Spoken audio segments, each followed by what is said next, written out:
नमस्कार. मी आबा माळकर. आपण पाहतात लक्षवेध. मंडळी, महाराष्ट्राच्या राजकारणात बारामती म्हटलं की शरद पवार आणि शरद पवार म्हटलं की बारामती, हे एक समीकरण झालेलं. बारामतीमध्ये शरद पवार यांच्या अधिराज्याला कोणी धक्का लावेल याची कल्पना आतापर्यंत कोणी केली नव्हती. पवार हे राजकारणातले ज्येष्ठ नेते मानले जातात आणि त्यातही काही मीडिया त्यांना चाणक्य म्हणतो. पवारांच्या राज्याला धक्का बसेल असं काही या महाराष्ट्रात होईल याची कल्पना अनेक जणांनी केली नव्हती. पण मित्रांनो, दिवस बदलतात तसं राज्यही जातं, नवीन राजे येतात, हे आपण आतापर्यंतच्या इतिहासाने शिकलेलो आहे. आता हेच बघा ना, ग्रामपंचायतीच्या निवडणुका झाल्या आणि बारामतीमध्ये 26 पैकी 24 जागी अजित पवार यांचं पॅनल विजयी झालं. हा खरं म्हणजे शरद पवार यांना मोठा धक्का. अजित पवार हे राष्ट्रवादी काँग्रेसमधून बाहेर पडले. त्यांनी आपला वेगळा गट स्थापन केला आणि राष्ट्रवादी काँग्रेसवर दावाच ठोकलेला आहे. हे सगळं झाल्यानंतर ही पहिली निवडणूक आणि या पहिल्या निवडणुकीतच अजित पवार हे शरद पवारांना भारी ठरले.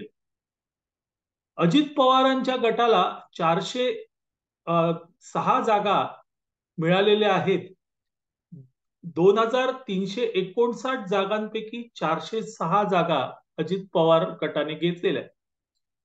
आता एक गोष्ट लक्षात ठेवली पाहिजे, यात सगळ्यात महत्वाचं काय होतं, तर बारामतीमध्ये काय होतं हे महत्वाचं होतं. बारामती तालुक्यात काय होतं हे महत्वाचं होतं.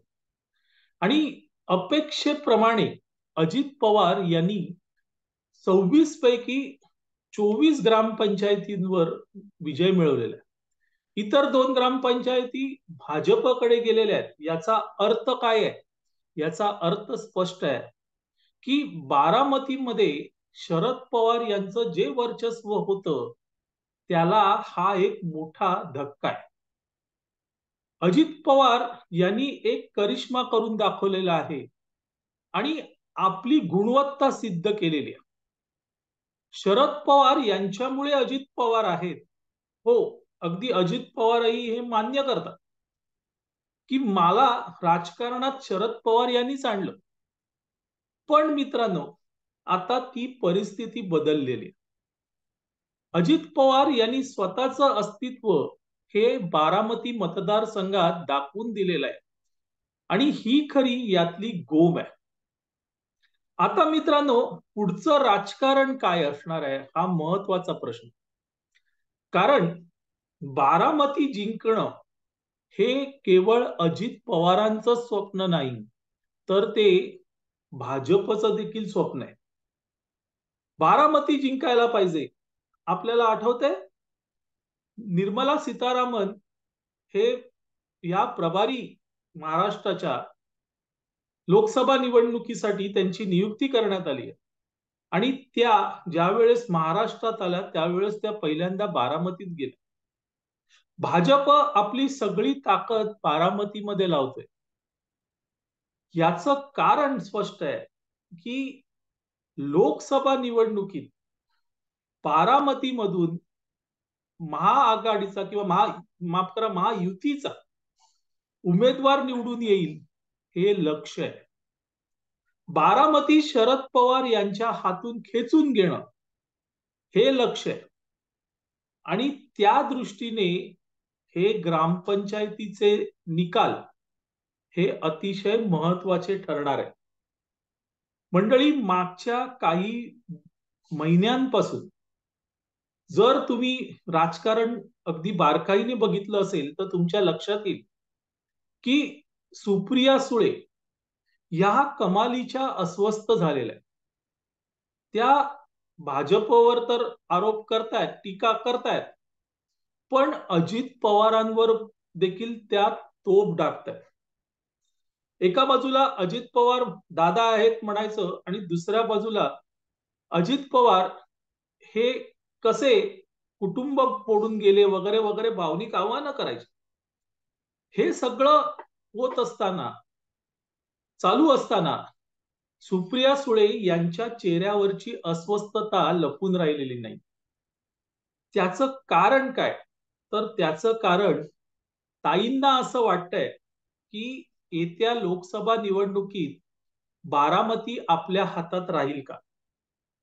मंडळी, ही चिंता, आणि जर बारामती आपल्या हातात राहणार नसेल तर राहुल गांधी यांच्याप्रमाणे आपल्याला महाराष्ट्रात कुठेतरी वायनाड मतदारसंघ शोधावा लागेल.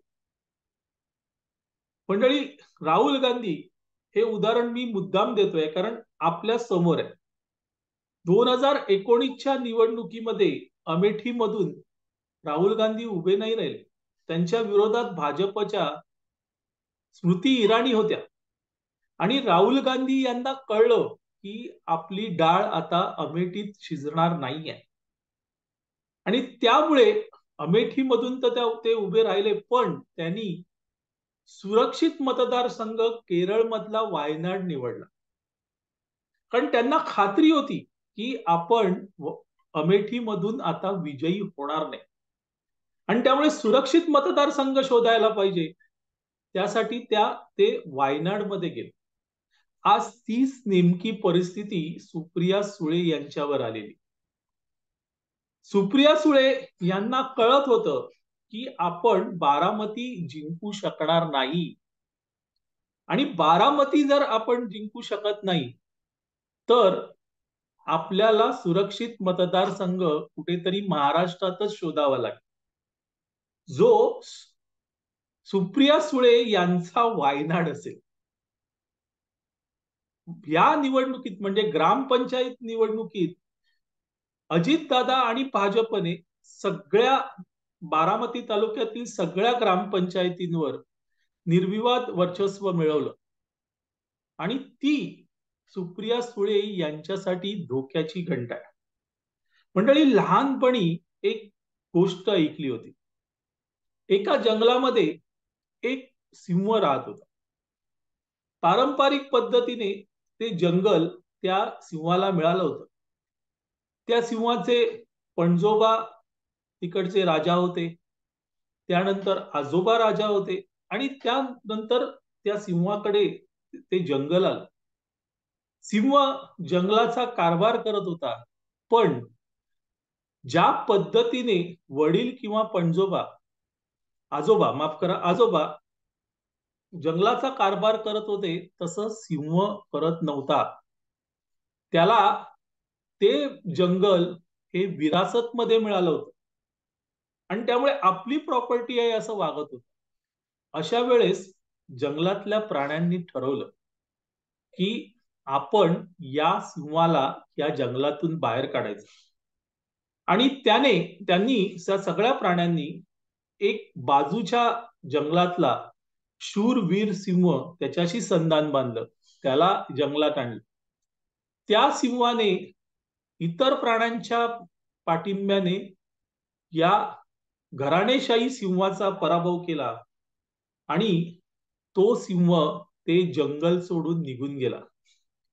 मंडळी, कुठलंही काहीही सुरक्षित नसते, हे ग्रामपंचायतीच्या निवडणुकीने दाखवून दिलेलं आहे.